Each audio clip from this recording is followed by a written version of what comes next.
Welcome to the Can't Stop the Growth podcast, the home service podcast dedicated to personal and leadership development. I'm your host, Chad Peterman, and if you're ready to grow as a leader, you've come to the right place. Let's jump in.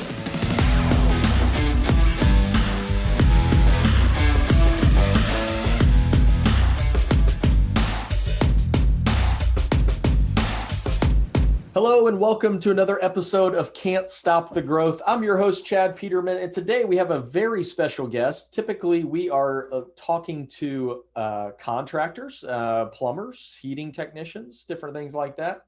But today we have a very special guest that I think is going to be of great benefit to those people. So if you are a contractor and looking to better market yourself out there to your customers, to your internal customers, whatever it may be, I think today's guest is going to definitely help in that regard.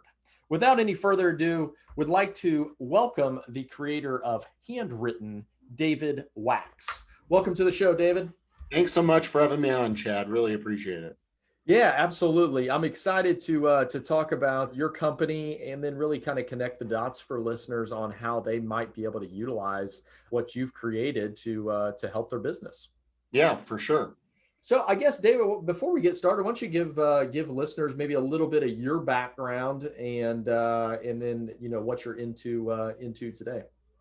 Yeah, so I've been running Handwytten for about 8 years now. Prior to, and we can get into what that is. Prior to Handwytten, I was in another company, kind of in a similar space because I'm in the messaging space. And prior to Handwytten, I ran a text messaging company where we'd send out 1 million texts a day for brands like Abercrombie and Fitch and Toys R Us, Sam's Club, that type of thing. All opted in, no spam. Sold that company in 2012, worked for the new owners until 2014. And then as soon as my contract was up, next day started Handwytten. Handwytten is the world's largest provider of automated handwritten notes.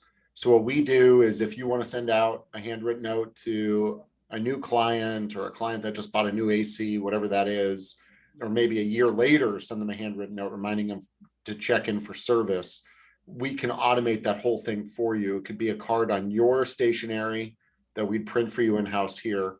Write it out in a handwriting style of your choice, include your signature if you want, replicated, and then mail it in a real envelope with a real stamp.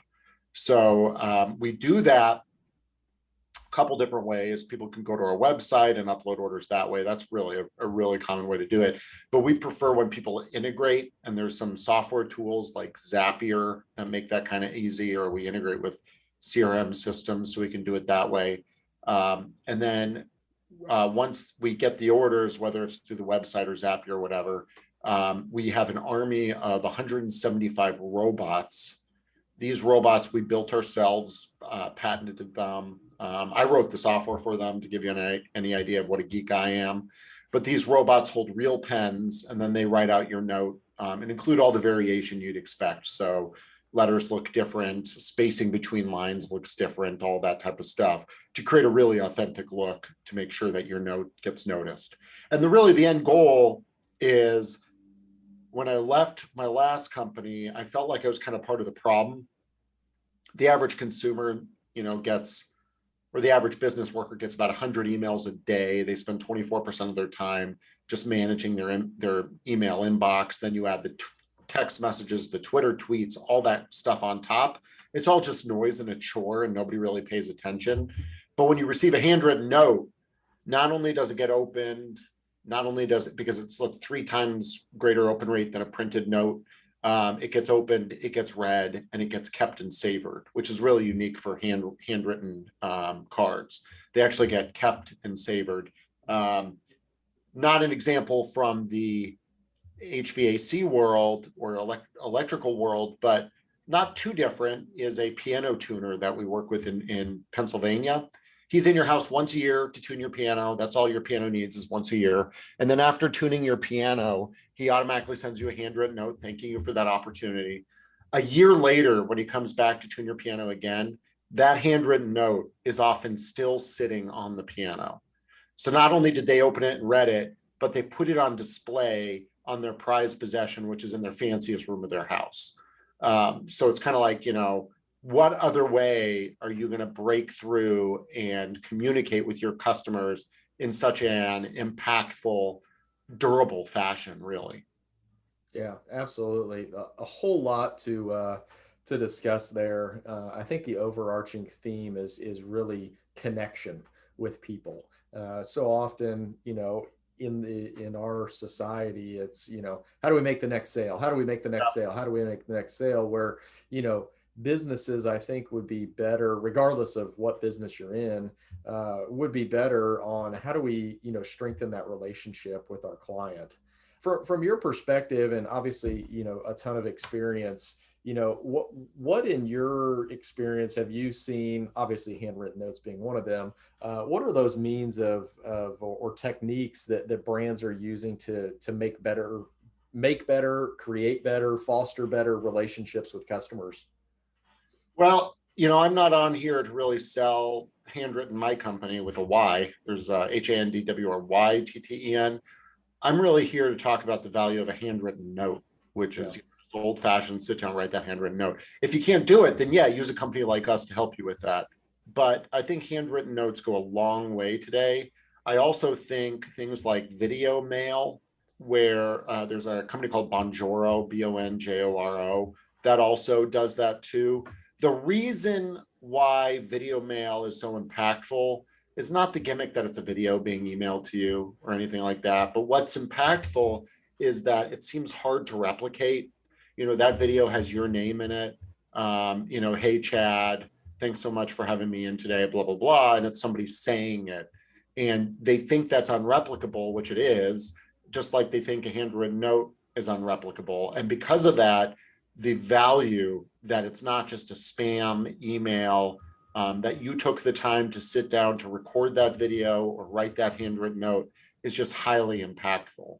So I think video mail goes a long way. I think picking up the phone, picking up the phone is cannot be overstated. We actually just did a survey of consumers asking them how they'd like to be communicated to. Our feeling was, handwritten notes should be one of those top ways. Turns out the number one way is somebody calling them. Obviously not a call center calling them, but somebody you have a relationship with, picking up the phone and calling. So that's the ultimate focus. The attention is there, and that's kind of follows through with video. The attention is there. You can't automate it. You have to sit there and record the video, or you have to sit down and write a handwritten note. You can't just bulk send and then off they go, or at least that's what people think. For sure. Yeah, and I think, an important part there is, you know, a handwritten note, you can probably name off the last five handwritten notes that you got and who sent them and what they said, as opposed to 100 emails a day.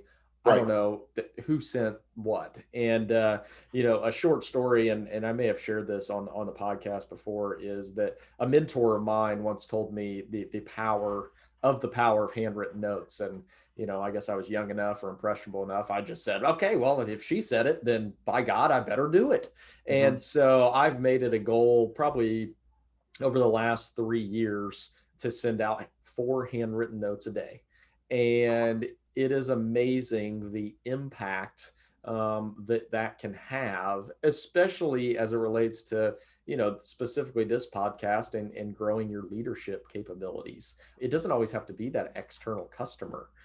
It could be someone who you just really appreciate, or someone in your life that's played a big role in your advancement or what have you. What are you seeing businesses out there utilizing handwritten notes for, and what seems to be most effective for those people? Yeah. So appointments, after an appointment, we have a large solar panel installer. They're actually one of our largest clients. It's amazing to watch their growth, but they're on the southeastern seaboard, and they, install solar panels. And after every meeting they have it set up to automatically send a handwritten note thanking that person for the time to meet. And, here's my contact information, that type of thing. A note after a purchase of a product or a service is huge with us. I like to promote what I call the full stop thank you, which means You're just thanking them, period. End of story. You're not asking for any business. You're not asking for a referral. You're just genuinely thanking them. And I think that's so much more impactful than, hey, thanks for the purchase, for your purchase. Here's a coupon, go use it. Or, hey, thanks so much for being a client. Please tell somebody else about us. Because if they do want other people to know about you, they'll tell other people if you're genuine. So I think the full stop thank you of just thanking them, ending it there, is very impactful. We have clients that use us for win back and screw up scenarios. So for example, we have a meal box. It's a snack box that you get sent to your office every 2 weeks or every month with, nuts and chips and pretzels and all the rest in there. And it's a subscription. And they saw that if they screw up somebody's box, and I don't know what that really means other than maybe delaying the delivery of that box, but if they screw up the box, they found that if they send you a follow-up box and a handwritten note saying, gee, we're so sorry for screwing this up. Here's another box of great treats. We hope you enjoy them on us, whatever that is. Those people that had the screw up ended up having a higher lifetime value, meaning they stayed with the subscription longer than other people by a considerable margin. So then what they decided to do is, gee, it's really in our best interest to then just screw up with everybody, have everybody have the win back scenario, and then we'll raise all ships on the tide. So that's what they did. Certainly we do a lot of birthday type notes and Christmas holiday cards. That's kind of the other area though. But we really suggest trying to get in front of your customer or contact anywhere from 1 to 4 times a year. I'm not saying this replaces every form of communication, but if you can keep that cadence going, 2 times a year, just, thanks so much for being a client, happy birthday. Thanks so much for being a client, happy holidays, whatever that is, that really, it pays off in the long run. Yeah. A couple of things I'll throw in there that I've heard that have worked too is for the around the holidays is to do a Thanksgiving Day gift or card in this instance, mainly because around the holidays everybody and their brother sending a holiday card. But if you can send a Thanksgiving, obviously it ties into, hey, we appreciate you, we're thankful for you, whatever it may be. But you're the only one in there, in front of them at Thanksgiving, as opposed to Christmas when you're getting a couple of Christmas cards a day, it seems. The other thing is I wanted to highlight the point where you talked about kind of the win back or the screw up piece. From my experience, I can apologize to a customer. We have something called the owner's voice guarantee. So if a customer's not happy, they can speak to either myself or my brother, and we'll make sure that we do right by the customer. And I can apologize till I am blue in the face to a customer. But if I take the time and sit down and write a kind of a heartfelt note about, hey, I'm really sorry, know that we're going to be here for you. Even if you choose not to use us ever again, I just want you to know that I'm genuinely sorry and we're here whenever. Like, I've gotten phone calls back from them saying, hey, that was really meaningful. Like, we'll never use anybody else again. I know you screwed it up, but it seems like you're standing behind your work and we'll make it right. It has been really, really beneficial. Yeah, absolutely. I mean, we here, there's a marketing guru, so, quote unquote guru named Joe Polish. And he actually came from the carpet cleaning space.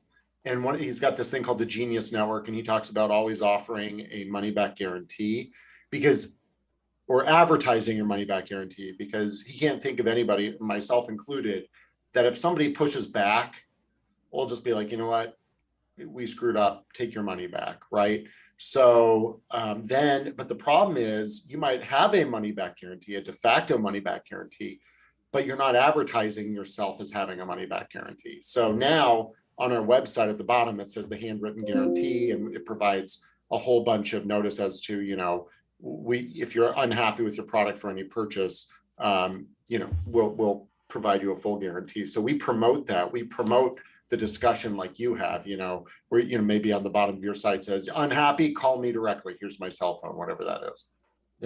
Yeah, for sure. And I think that, so many times we see kind of business owners kind of hiding behind the brand or something like that, like, oh, we never screw up. And it's like, you know what, just be out open and upfront and honest about what you are. I mean, you're going to screw things up. If you went into business and didn't think you were never going to mess anything up, then you may be in the wrong field. Stuff's going to happen, and a lot of times it's out of your control. And the best thing to do is just stand behind that. Yeah. So, one of the questions I have, and I'm sure listeners have that, is obviously in today's world, everything is digital. Digital this, digital that. Where do you feel like, or where have you seen really the handwritten note? And you've spoke to this a little bit, but just to kind of dig in a little bit deeper, where does that really make that connection over anything digital, if you will? Well, that's exactly it. Everything's digital. We're completely denying people of multiple senses, the sense of touch, whatever.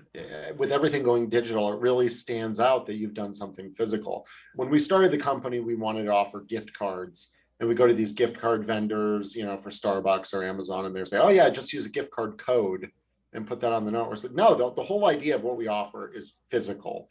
It has to be physical because everything is digital. And so we now ship all these physical gift cards with our handwritten notes. But I think what it is everybody pivoted left, so we pivoted right. Everybody went digital, so we went analog, because then you're speaking a different, you're setting yourself apart.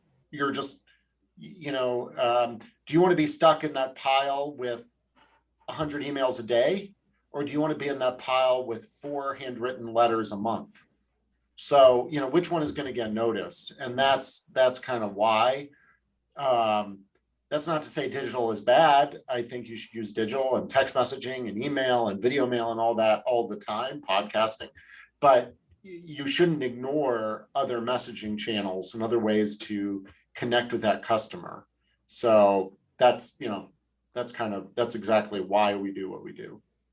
Yeah, absolutely. And I think that makes perfect sense. It's, how do you meet a customer where they're maybe not expecting it, or, maybe in your previous business, kind of what's convenient for them. And can you speak a little bit to maybe tell us a little bit about that business where you were sending out the text messages? Because I think the text message, just not to kind of get away from the handwritten notes, but just kind of customer communication in general. Yeah. Tell me a little bit more about that business and kind of the things that you saw that were effective in communicating with customers. So that business was started for real estate. This was back in 2004, before the iPhone. The iPhone really came out in 2008, I believe.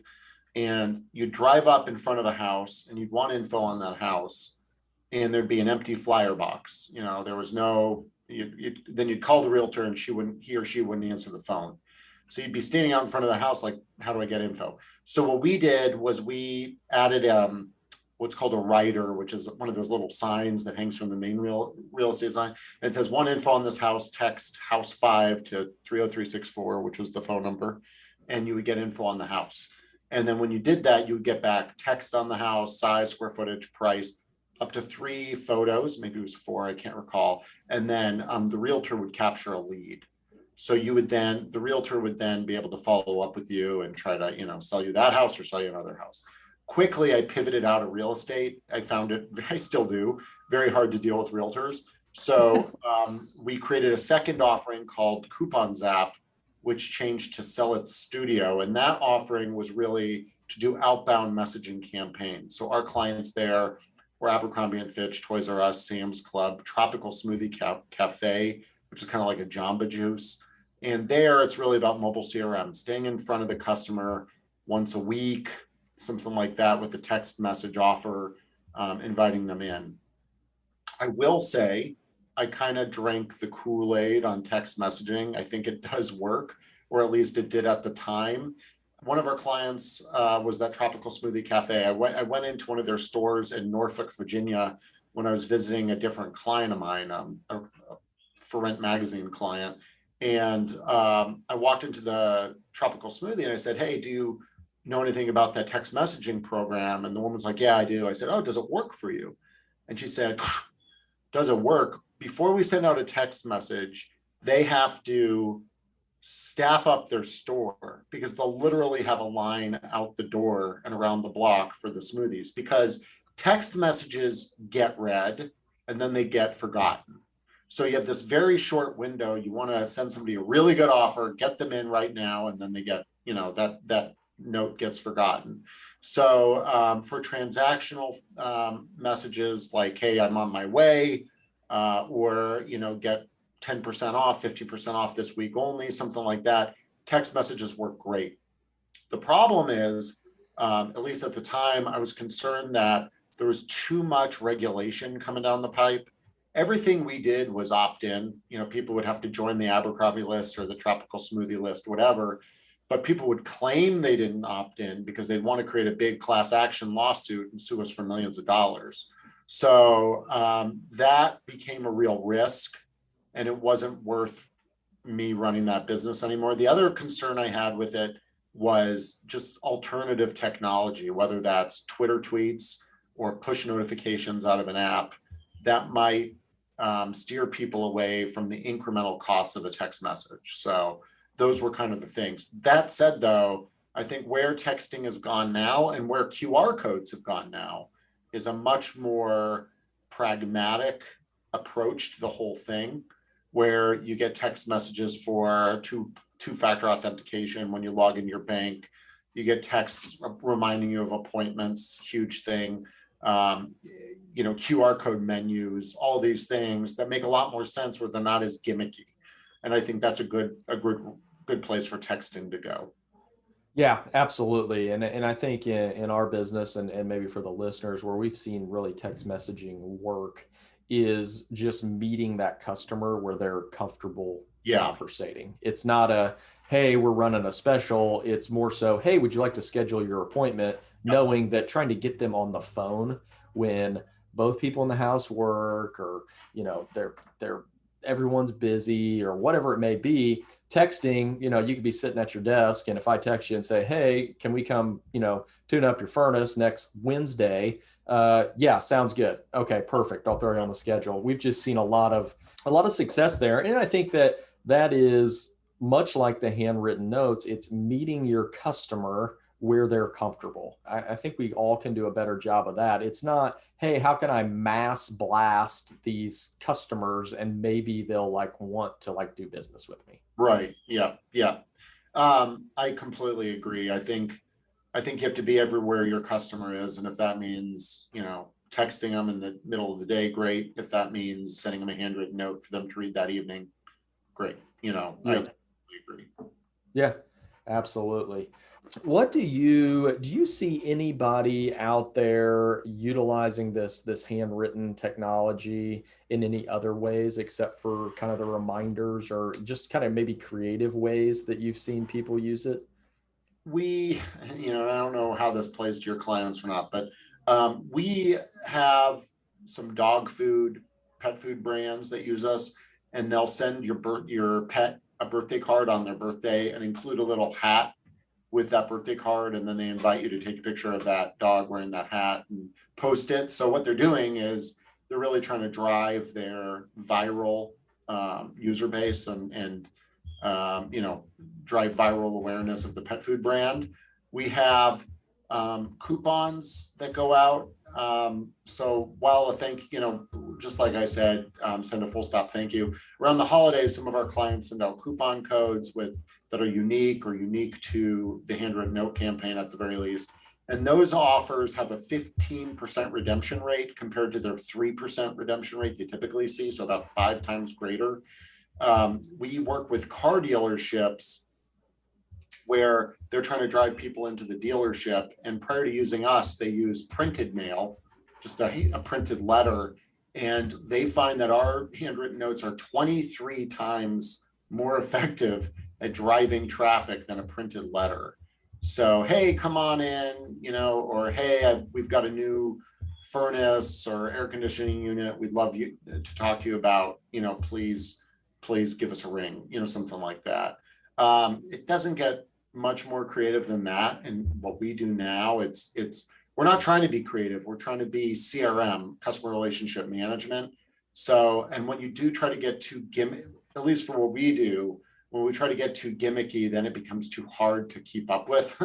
Oh, what goofy thing are we going to do this month? What goofy thing are we going to do that next month? So we try to get away from that. We try to really systematize, but we find, thank you for meeting with us. Thank you for your appointment. Thank you for your purchase. Happy birthday, happy holidays, anniversary of purchase. Those are all ways that we like to get in front of clients, but I can't say it really gets much more creative than that. We do have a woman in like Oklahoma or something that every year she replicates her children's handwriting from start to finish.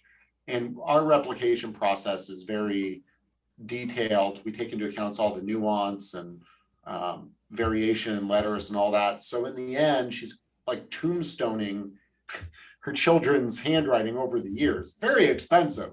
I think she's a billionaire or something, but yeah, now she can say, okay, back when the kids were 10, they wrote like this. When they're 11, they wrote like this. Go figure. If you have enough money, you'll do anything. But and then I think she also used it because when she'd have the big gala birthday parties, she'd send out handwriting, handwritten thank yous in their handwriting style, something like that. But I can't really think of too many other uses. We do have a dentist that's relatively new to the market in Long Island. So what he's asked us to do is pull the new homeowner records, or new move records rather, for a couple select zip codes around his location. We have a partnership with a company called N-Focus. We just pass through the cost to the client, but N-Focus allows you to go in and pull new move data, that type of thing. And then we'll send all those people a handwritten note welcoming them into the dentist's office. It can be very expensive because handwritten notes are way more expensive than junk mail. And then we also put a real stamp on everything, which is 58 cents right now. So it's not a cheap thing, but if you're looking to really try to boil the customer base around you, that might be a way to go. The actual data, like pulling new movers and stuff like that, is pretty cheap. A couple, fractions of a penny per address. But, when you're blowing this out and sending out thousands of handwritten notes to these people, it can get expensive. Yeah, absolutely. Well, thanks for sharing those different ideas. I think those can all be replicated regardless of what business you're in. And I think what you said was extremely important. It's not about the gimmick. The way you're making yourself stand out is the handwritten piece.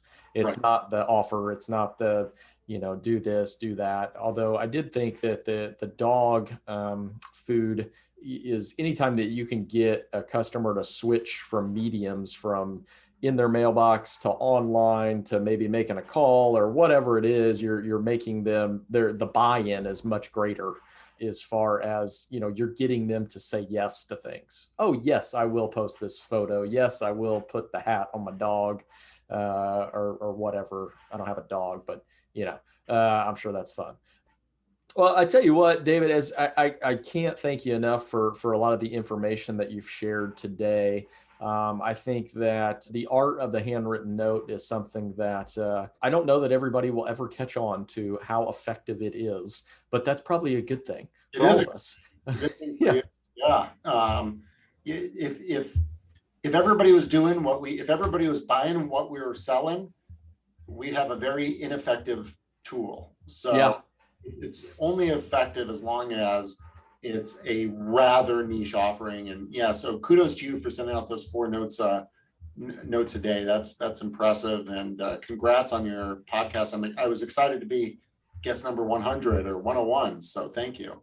Yeah, right around the century mark. We're excited about that. David and I were talking about that pre episode, but yeah, and I think as I mentioned myself sending those notes out because it has that same effect. It's you took the time to sit down and you were thinking about me the entire time that you wrote that, and Exactly. that's where the genuine piece comes in. Yeah, it's that focus. Nobody has it. I was as I'm talking to you, I tried to turn my do not disturb on and shut down Slack and Teams, but of course an email pops up in Chime. It's so hard shut down and focus on one person, and that's the gift. That's what you're giving somebody. It's like one of our clients said, the closest thing they know of that is when you go into a meeting with somebody and they take their cell phone out and turn it off, or take their phone out and turn it over and stick it on the table, and they're not focused on that, they're focused on you. It's such a rarity these days. So kudos to you for picking up on that. Yeah, no, I appreciate that. And I think that's one thing that we all can definitely learn from, while this is a great technology and something that I think that all the listeners can utilize to grow their business. I think that bigger thing is what you just said is focus. And, where does your focus lie? Are you placing the focus on the customer, or are you just looking for that next quick sale? And as we grow our leadership, as we grow our businesses, as we grow ourselves, I think it's extremely important to focus in on how we can take our focus and direct it towards the things that are most important. David, before we go, I'd like to give you the opportunity to tell the listeners where they can find you if they're interested in this technology, where they can learn a little bit more, if you'd like to share that.